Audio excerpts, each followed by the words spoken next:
dia, boa tarde, boa noite, meu amigo aluno.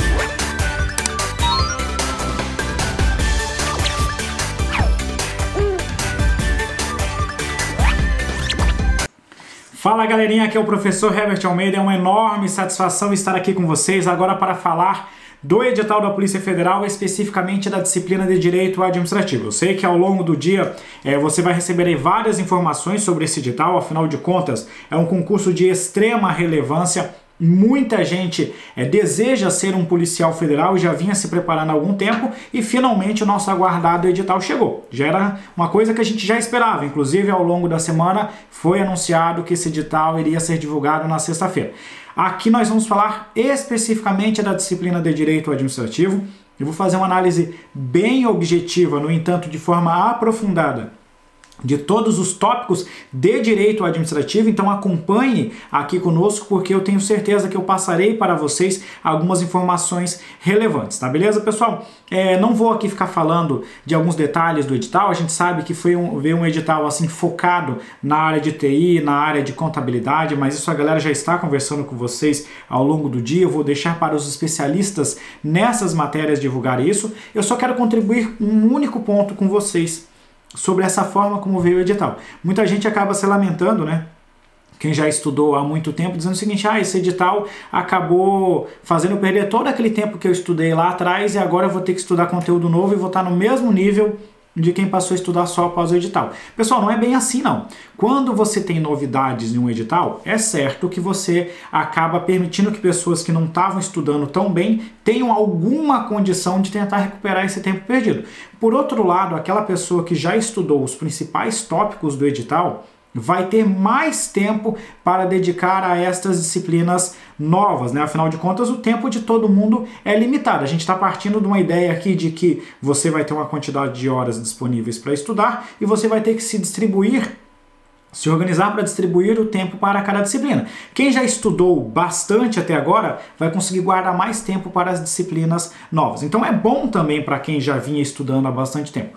Por outro lado, se você não está estudando há tanto tempo assim, talvez essa seja a oportunidade de você correr atrás desse tempo perdido. Enfim, dependendo do ponto de vista, a história do copo meio cheio e copo meio vazio, edital na praça é bom para qualquer pessoa. A diferença é que quem vai ser aprovado consegue analisar esse edital e buscar as alternativas para ser aprovado, e quem não quer ser editado vai ficar reclamando, não sei para que polícia tem que saber tanta contabilidade, não sei para que polícia tem que saber isso, polícia tem que saber aquilo. Olha, meu filho, se você continuar nessa mentalidade, você sempre vai ficar no não sabe por quê. Agora, se você mudar essa sua mentalidade, sentar a bunda na escada, sentar a bunda na cadeira e efetivamente estudar, aí sim você vai alcançar a sua aprovação e terá condições de dizer se um policial precisa ou não precisa entender desses assuntos, beleza? Agora chega de papo, de olho na nossa tela, falando do nosso edital de Direito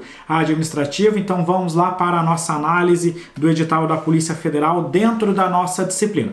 Pessoal, esse aqui é o conteúdo programático de conhecimentos básicos. Isso aqui cai para basicamente, ou melhor dizendo, cai para todo mundo, menos para delegado. Para delegado vem um edital de Direito Administrativo gigantesco. E aqui para as demais áreas, né, para os demais cargos, para agente, escrivão, papiloscopista e também para perito, veio este conteúdo programático que está aqui na tela de vocês. Apesar desse conteúdo básico estar separado em cada um desses cargos, na verdade o conteúdo é o mesmo, né? Nós vamos ter 8 tópicos, que começa com a parte de organização administrativa, atos administrativos, agentes públicos, que eu optei aqui na nossa análise em separar em 2 grupos: poderes administrativos, licitação, controle da administração pública, responsabilidade civil do Estado e regime jurídico administrativo. Não vou fazer uma leitura de tudo isso aqui agora, porque nós teremos tempo adiante de analisar cada tópico.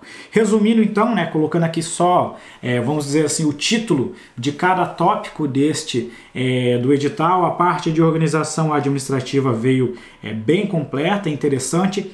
Atos administrativos, a gente vai ver que uma partezinha relevante ficou de fora, mas nós vamos comentar sobre isso. Agentes públicos, considerando a parte constitucional e doutrinária, e a Lei 812 na parte de legislação. Poderes da administração, que é sempre relevante para concurso na área policial. licitação veio no edital, né? Então temos licitação para agente, temos licitação para escrivão, enfim, temos licitação pública para todo mundo. Esse é um tema que causa medo em muita gente, mas eu vou conversar com vocês um pouquinho sobre esse tópico. Controle da administração pública, responsabilidade civil do Estado, que é o novo tema queridinho do CESP, então a gente tem que conversar sobre isso aqui, e regime jurídico administrativo, que nada mais é do que os nossos princípios aplicáveis à administração pública. Então agora eu já vou colocar para vocês aqui um gráfico.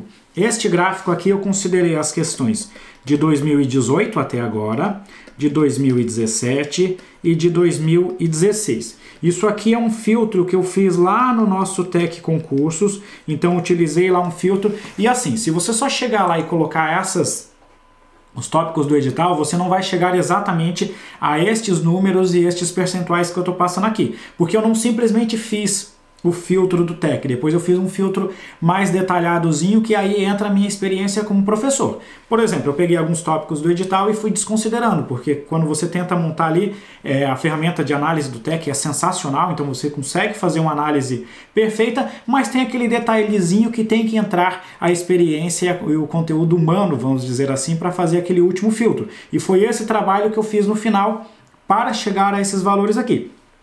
Claro, dependendo da forma como você pesquisar e como você considerar o tópico, pode variar um percentualzinho para mais, um percentualzinho para menos.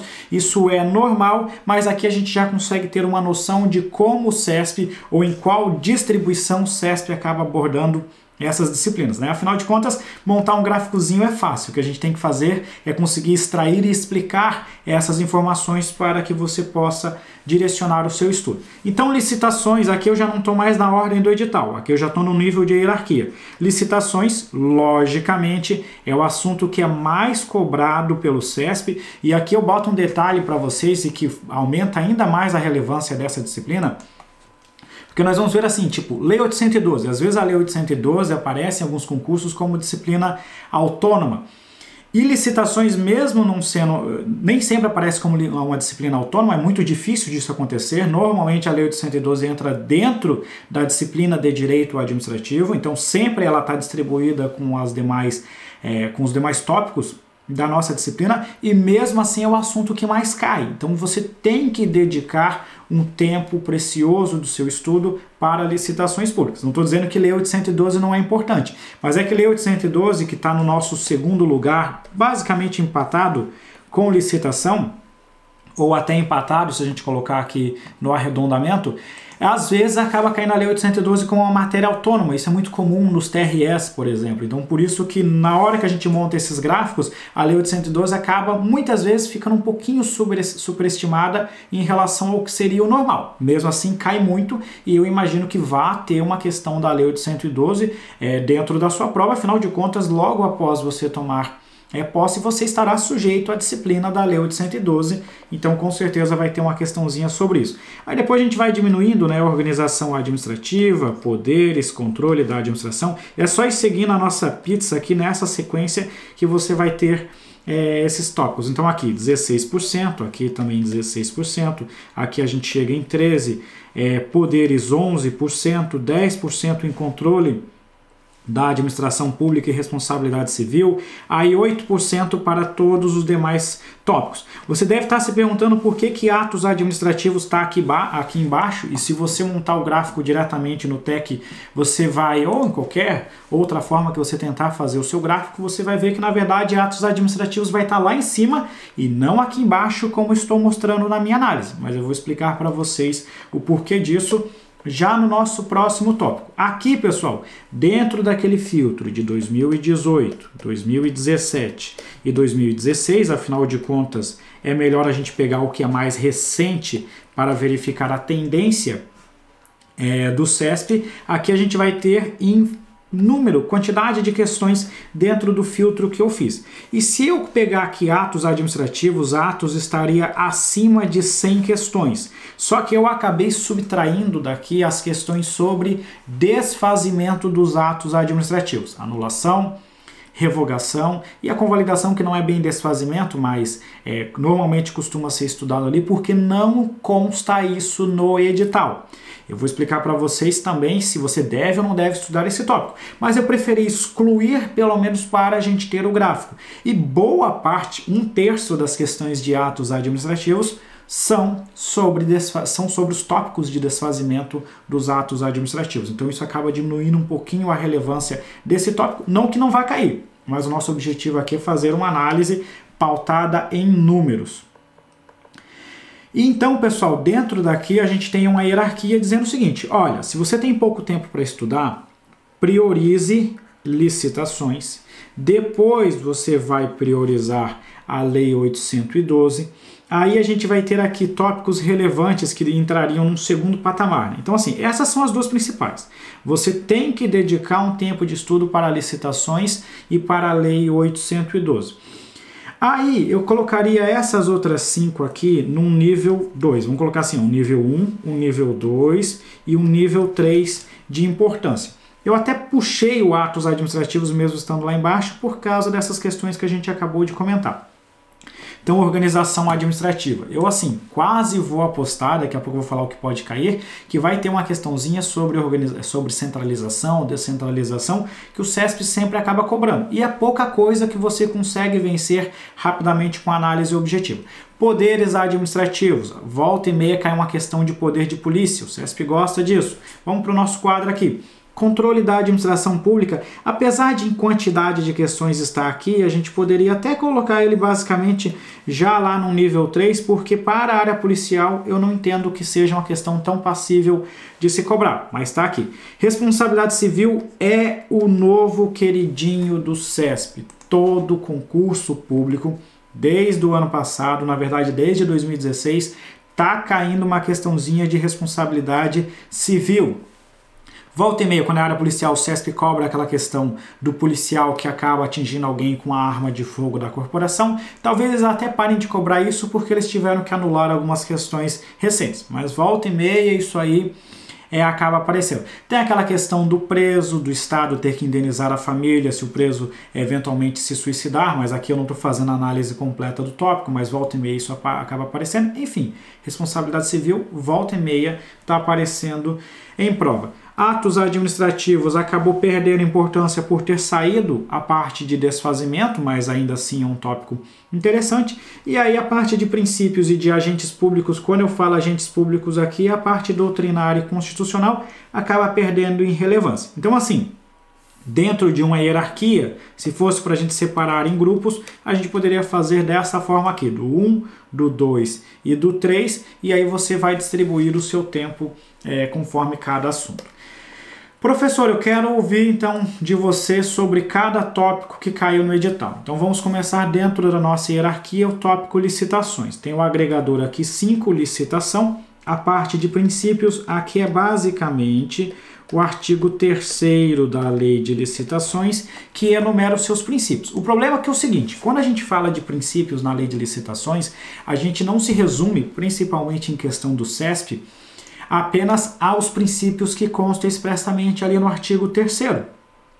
O CESP raramente vai fazer esse tipo de cobrança de você ter que memorizar aqueles artigos ali, aquelas finalidades da licitação que estão no artigo 3º. Ele vai cobrar aplicações sobre isso. Por exemplo, lá na parte da publicidade, e aí tem um princípio implícito que é o do sigilo das propostas. Lá dentro do próprio artigo 3º da Lei de Licitações, fala da questão que o procedimento licitatório será público, sendo acessíveis os seus atos e procedimentos, salvo o conteúdo da proposta até a data da abertura. Isso é tanto o princípio da publicidade, mas mais especificamente o princípio do sigilo das propostas. Então veja como o CESP não vai ficar restrito apenas ao caput do artigo 3º. Ele vai cobrar algumas aplicações desses princípios que você vai extraindo ao longo da Lei de Licitações. Então, assim, faça uma leitura do artigo 3º, inclusive dos seus parágrafos, porque ali a gente já tem vários detalhes, mas você tem que entender em linhas gerais qual o sentido, qual o significado desses princípios das licitações públicas. Aí na parte de contratação direta, esse aqui é o seguinte, este é o assunto mais importante de licitação pública. Nós temos as dispensas e a inexigibilidade. As dispensas, nós vamos ter lá no artigo 17 a licitação dispensada, que é aquela em que a administração é obrigada a dispensar, e a gente vai ter lá no artigo 24 a licitação dispensável. Aqui a gente vai entrar no que efetivamente cai em prova. O artigo 24 é bem mais importante do que o artigo 17. O artigo 17 não é tão relevante assim, foque no 24.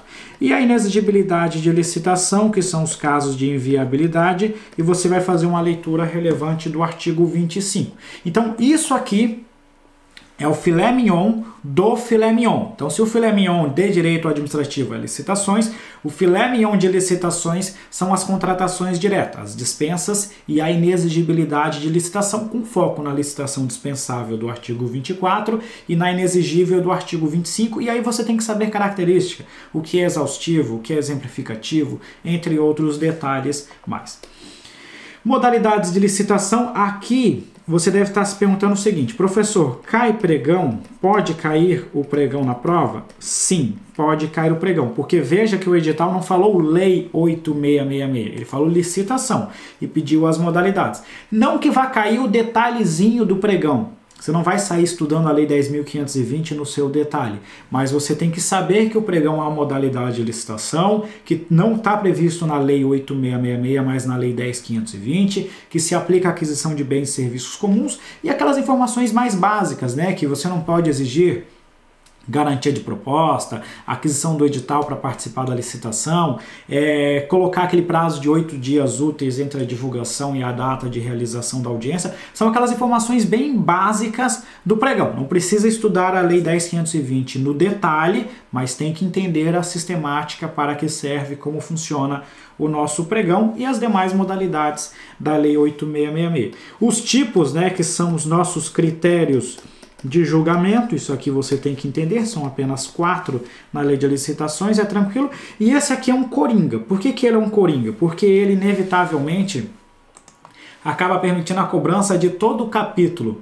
da lei de licitações que trata da parte da licitação. Ou seja, permite cobrar até o artigo 53 da lei de licitações. Então toda essa parte inicial acaba sendo possível cobrar, se não até algumas partes lá do final da lei de licitações que trata de recursos, etc e tal. Não estou falando isso para você se desesperar, e eu não quero que você se desespere e saia lendo a lei de licitações como um louco, não é isso que eu quero fazer. Só quero dizer que o CESP colocou esse procedimento aqui, e esse procedimento acaba ficando como um coringa. A gente só exclui a parte de contratos, que começa do artigo 54 ali para frente, porque não cai contratos no conhecimentos básicos aqui para os nossos principais cargos. Então, assim, o procedimento fica como um coringa, mas não se preocupe tanto com isso. Foque nos 4 tópicos de cima que são mais relevantes para a gente. Tudo isso vai estar bem sistematizado nas nossas aulas. Agora, a Lei 812 não tem nem subtópico, né? Porque ela, na verdade, já entra como um subtópico de agente público. É a lei toda. A lei toda, não tem o que discutir, eles não colocaram ressalvas. Foque, logicamente, na parte de provimento, que é aquela parte mais inicial da nossa Lei 812. Foque na parte do regime disciplinar. Eu acho que essa parte de regime disciplinar é muito importante para um concurso da Polícia Federal. Então seriam esse aqui os 2 tópicos, a parte de provimento e a parte de regime disciplinar, incluindo aqui, logicamente, o nosso PAD. Esses são os principais tópicos. Tem aquela questão lá no miolo da lei de licitações, da parte de remuneração, direitos e vantagens, licenças, afastamentos, tudo isso. Perguntar para mim se pode cair? Pode, né? Fazer o quê? Pode cair. Mas o seu foco vai ser em provimento e na parte de regime disciplinar, que são os tópicos mais exigidos pelo CESP. Beleza? Tranquilo?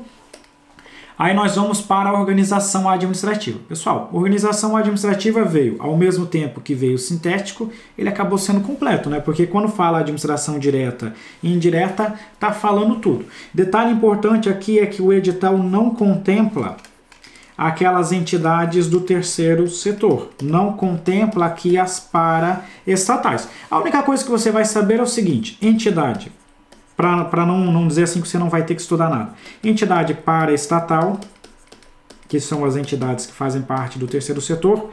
não fazem parte da administração pública. Isso aqui é o básico que você tem que saber. É só isso das entidades do terceiro setor. Você não precisa estudar o terceiro setor porque não está previsto no edital. Então só saiba o seguinte: organização social, OCIP, entidades de apoio, organização da sociedade civil, seja o que for, não integram a administração pública, nem direta, nem indireta. Pronto, só isso. E agora foque no que está no edital. O que está no edital? A administração direta e a administração indireta. Consequentemente, você vai ter que saber autarquia, fundação pública, empresa pública e sociedade de economia mista. Talvez aqui o principal de todas essas entidades, né, de todo esse nosso tópico 1.3, vou apagar aqui, é saber o seguinte: forma de criação, né? Então, como é que se dá, quais os requisitos que a Constituição Federal vai fazer para a criação delas. Você tem que saber o regime jurídico, se elas são de direito público, de direito privado, etc. E tal, e as áreas de atuação. Isso aqui é o principal, né? Não que não possam cair outras coisas, mas as áreas de atuação você tem que estar afiado quanto a essas questões desse grupo da administração indireta. E aí o filé mignon efetivo de organização administrativa é centralização, descentralização, concentração e desconcentração. Aqui já vai aquele macete para a sua prova. Desconcentração, órgão público, atividade interna. Descentralização, entidades, mais de uma pessoa jurídica, coisa que envolve pessoas externas à administração. É isso, sabendo só essa informaçãozinha que eu já passei aqui para vocês, você já tem grandes chances de acertar muita questão. Não vai ser muita questão porque provavelmente vai cair uma questãozinha de organização administrativa se cair, né? Eu já falei, vai cair isso, mas a gente está imaginando aqui talvez umas 6 questões de direito administrativo, podendo variar aí 2 para mais, difícil, não, 2 para mais é difícil, talvez 2 para menos, mas eu apostaria assim 6 questões de administrativo. Então dentro desses 6 questões de administrativo, o que a gente vai ter aqui talvez um pouquinho menos, né? Vamos colocar dessa forma. Mas assim, centralização, descentralização, concentração e desconcentração, volta e meia aparece em prova do CESP. Então você tem que dominar bem essa parte. Agora falando de poderes, né? A gente tem aqui o agregador, poderes administrativos. Veja que o CESP ele não costuma falar no seu edital do poder vinculado e discricionário. Para o CESP eles não são considerados poderes. Ainda assim você tem que entender porque isso aqui pode contribuir lá no assunto de atos administrativos. Então tem que saber o que é um poder discricionário e um vinculado, em que pese para o CESP, poder discricionário e poder vinculado não são propriamente poderes, mas apenas características destes atos administrativos. Então a gente tem a importância de saber o poder hierárquico pela questão de organização da administração, poder disciplinar na parte de sanções, regulamentar. O CESP faz muita confusão. Desculpa, pessoal. O CESP faz muita confusão entre o significado de poder regulamentar e poder normativo. A gente já gravou alguns vídeos sobre isso e a gente vai comentar mais, mas acredito que eles não vão mais cobrar isso porque já anularam questões no final de 2017. E o poder de polícia, logicamente, que é o mais relevante dentro de poderes. Então assim, o filé mignon de poderes administrativos é o poder de polícia. Esse é o principal assunto. É aquele conceitozinho básico de uso e abuso de poder, né? O abuso de poder como gênero, que envolve o desvio de poder e o desvio, o excesso de poder e o desvio de poder ou desvio de finalidade. Você sabendo já essa lógica aqui, você já mata esse tópico 4.2. O tópico 4.2 você mata em 1 minuto de estudo. Depois é resolver questões para ir fixando tudo. Mas poder de polícia é o filé mignon. Controle da administração. Isso aqui é um tópico que costuma cair forte em concursos de controladoria e tribunal de contas. Talvez para a área policial não seja um tópico a ser cobrado de forma tão profunda. E o edital foi muito genérico, porque quando ele fala assim, ó, controle exercido pela administração, ele está envolvendo todo o controle administrativo. Todo o controle administrativo, toda a parte lá de controle interno, tudo aquilo vai entrar aqui nessa situação. O controle judicial, isso aqui é gigantesco. Vamos dizer o seguinte, se fosse para pegar pesado, poderia cair mandado de segurança, poderia cair ação popular, ação civil pública, poderia cair qualquer dessas coisas, porque o edital está falando controle judicial. Mas não vai dar tempo se você já não estudou esses tópicos. Se é para revisar, você foca nas definições constitucionais. Você vai lá no artigo 5º da Constituição Federal, vai ter para que serve o mandado de segurança, você vai ver lá que fala em mandado de segurança individual e coletivo, vai ter a questão de quando que cabe ação popular, quando que cabe ação civil pública. Lá no direito constitucional, talvez você já tenha visto algumas questões de habeas corpus, habeas data, entre outras informações. Então, assim, aqueles instrumentos constitucionais, eles podem cair em direito administrativo, mas a tendência é cair na parte mais literal da Constituição. Se o CESP vier cobrar de forma detalhada, você não tem mais tempo de se aprofundar nisso. Você não vai estudar todo o mandado de segurança nos mínimos detalhes. Vai estar no nosso material. Nosso PDF terá os detalhes, as informações de mandado de segurança. Mas se você não tiver tempo para se dedicar àquilo, no máximo você faz uma leitura do livro digital ou então você passa para frente esse assunto e foca na parte constitucional. E por fim, controle legislativo, aqui a parte da atuação do Congresso Nacional, então tanto os controles exercidos diretamente pela Câmara dos Deputados e pelo Senado, e também entra aquela parte lá do artigo 70 ao 75, que é o controle parlamentar indireto, que é aquela atividade exercida pelo Tribunal de Contas da União. Não sei, eu diria que já não é um assunto tão relevante. Controle da administração, apesar de ter ficado no meu segundo patamar ali, como é um concurso para a área policial, eu já colocaria para o terceiro patamar, mas você tem que dar uma analisada conforme você tiver tempo. Responsabilidade civil do Estado. Aqui eu peço atenção neste tópico, porque este aqui é o queridinho do CESP nos últimos concursos. Esse tópico 7.1 acaba generalizando muito, porque quando ele pede aqui responsabilidade civil no direito brasileiro, ele acaba ficando bem abrangente.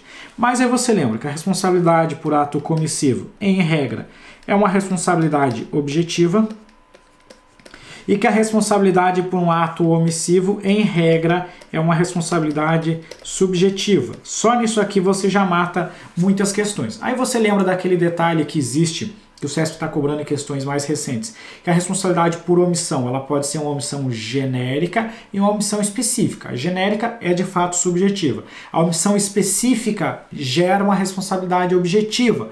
Por exemplo, em relação ao cuidado que o Estado tem que ter com os presos. Se um preso sofrer lesão dentro do sistema carcerário, o Estado responde objetivamente porque há um dever específico de cuidado. Isso você tem que saber para a sua prova.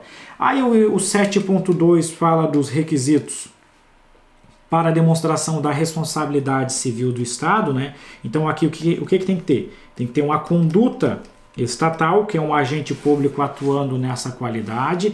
Você tem que ter aqui um dano, ou seja, a pessoa lesionada tem que provar que sofreu um dano, e tem que ter um nexo de causalidade entre a conduta e o dano.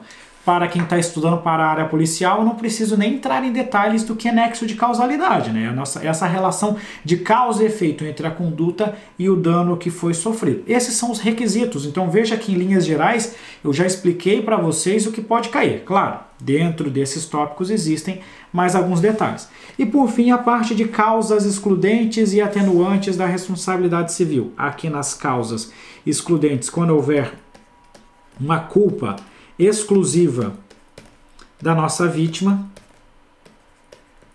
quando você tiver uma situação de caso fortuito ou de força maior, né, o CESP até acabou se enrolando recentemente em questões sobre isso aqui, porque quis cobrar uma doutrina minoritária, melhor dizendo, e acabou tendo que anular a questão, mas é basicamente assim, essa situação, que são os eventos imprevisíveis, e também a terceira situação, que é aqueles atos oriundos de terceiros, como por exemplo as condutas realizadas pelas multidões. Aqui em linhas gerais eu resumi para vocês o que pode cair de responsabilidade civil. Então responsabilidade civil é um tema de direito administrativo que eu daria atenção. Daria atenção para os dois primeiros, né? Licitações e 812, e num segundo plano eu já viria com responsabilidade civil, tendo em vista as tendências do CESP. Pode ser que não siga isso, mas essa é a nossa análise. Atos administrativos. Olha só o que aconteceu com atos administrativos. Cai a parte de conceito, que é geral. Quando a gente fala de conceito de ato administrativo, você tem que lembrar que pode cair silêncio administrativo, pode cair fato administrativo, porque são conceitos, são temas secundários, mas que têm uma correlação com o conceito de ato administrativo. O que é ato administrativo e o que é ato da administração, tudo isso é tema que pode ser cobrado.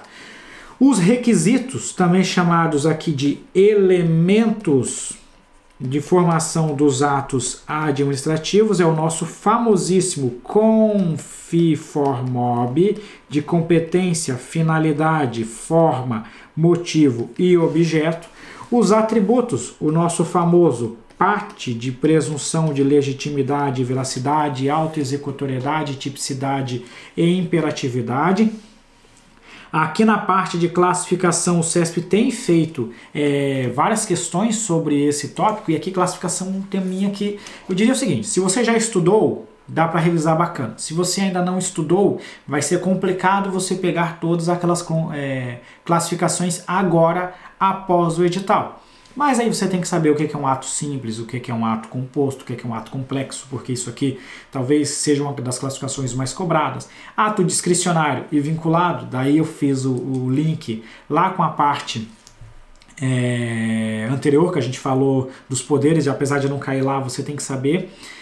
Enfim, tem que ter um certo domínio aqui sobre algumas classificações, um ato, sobre aquela questão da formação do ato, você tem que ter o que é um ato nulo, o que é um ato anulável, o que é um ato inexistente, o que é um ato válido, essas classificações básicas. Talvez não dê tempo de você ir nos detalhes, mas tente ver pelo menos as principais. E aqui aquelas questões das espécies dos atos administrativos, o que é um ato ordinatório, o que vai ser um ato enunciativo, vai ter aqui os atos punitivos, enfim, todas essas espécies de atos administrativos podem cair. O ponto mais relevante aqui é não constar no edital as formas de desfazimento dos atos administrativos. Então, em tese, vou colocar assim, em tese, não pode cair anulação, revogação, cassação, caducidade, todas aquelas outras coisas. Em tese. Por que eu falo em tese? Porque se a gente voltar lá para o tópico de controle da administração pública, cai controle administrativo, e se cai controle administrativo, você tem que entender de autotutela, e se você tem que entender de autotutela, você tem que saber que o Estado pode revogar e pode anular os seus atos administrativos, e quando que ele pode revogar e quando que ele pode anular. Cai no edital de controle judicial, e aí você tem que saber que o Poder Judiciário pode anular atos administrativos. Enfim, não está em atos administrativos, motivo até pelo qual eu rebaixo a importância desse tópico do edital. Mas pode cair na prova? Pode, e a gente não vai poder depois dizer que o edital, que o CESP extrapolou o conteúdo do edital. Esse é o ponto que eu quero passar para vocês. Não está expressamente no edital, mas pode cair. O que a gente vai fazer no nosso material? Eu vou deixar a parte de desfazimento lá no edital, lá no nosso material, não está de forma tão detalhada lá no material. Na videoaula eu vou, a aula que eu ia tratar em detalhes sobre desfazimento, eu vou tratar ela basicamente ali em alguns minutinhos, mas eu prefiro que vocês saibam esses conteúdos, e é um tópico básico, né, pessoal? Se você já estudava, com certeza você já estudou a anulação e revogação. Se você não estudava, rapidamente eu vou explicar para vocês as diferenças e quem pode fazer, e aí você já vai ter informação suficiente para fazer a sua prova. Princípios administrativos já entra agora naqueles dois tópicos que não caem tanto assim. Aí, basicamente, né, saber o que é o regime jurídico administrativo, sabendo aquela situação da supremacia do interesse público e da indisponibilidade do interesse público. Isso aqui é o conceito de regime jurídico administrativo, formado por um conjunto de prerrogativas e de restrições, e depois vem tudo, né? Princípios expressos e princípios implícitos. Aqui, lembrar do LIMP, do artigo 37 da Constituição Federal, e nos princípios implícitos depois lembrar pelo menos dos principais, né? O que é o princípio da continuidade, o que é o princípio da segurança jurídica, o da supremacia, da indisponibilidade, da razoabilidade, da proporcionalidade e da autotutela. Talvez continuidade aqui também. São os principais. Agora tem um monte de outros princípios que podem aparecer, mas estes são os principais para a sua prova. E por fim, apesar de estar aparecendo aqui em cima princípios, na verdade aqui a gente quer falar de agentes públicos, né, que é o nosso tópico que está aqui, já está escrito até aqui embaixo, então a gente só risca lá o título e deixa o item 3 aqui. A legislação pertinente aqui é basicamente a Lei 812, que a gente já fez uma análise separada. Eu vou pular essa parte constitucional e vou direto para isso aqui, ó. Conceito de agente público, que é aquele conceito que tem um sentido amplo, isso aqui você vê rapidinho.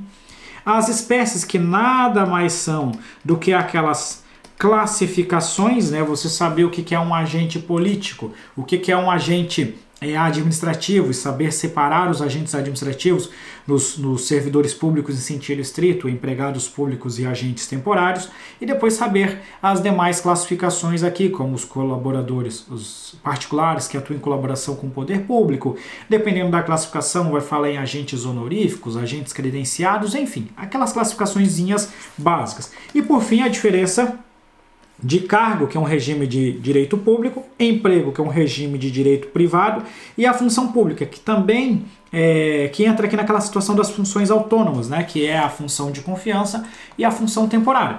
Por que eu falei dessa parte doutrinária? Porque é isso aqui que você vai dar ênfase. A parte constitucional, foque mais na leitura da própria Constituição Federal. Eu vou colocar essa parte aqui de forma detalhada, incluindo com jurisprudência no nosso material. Vai estar lá, principalmente para privilegiar quem já vinha estudando há mais tempo e quem terá mais tempo para estudar, mas se o seu caso é de quem não tem muito tempo para estudar, só estude basicamente pela leitura dos artigos 37 ao 41 da Constituição. Por quê?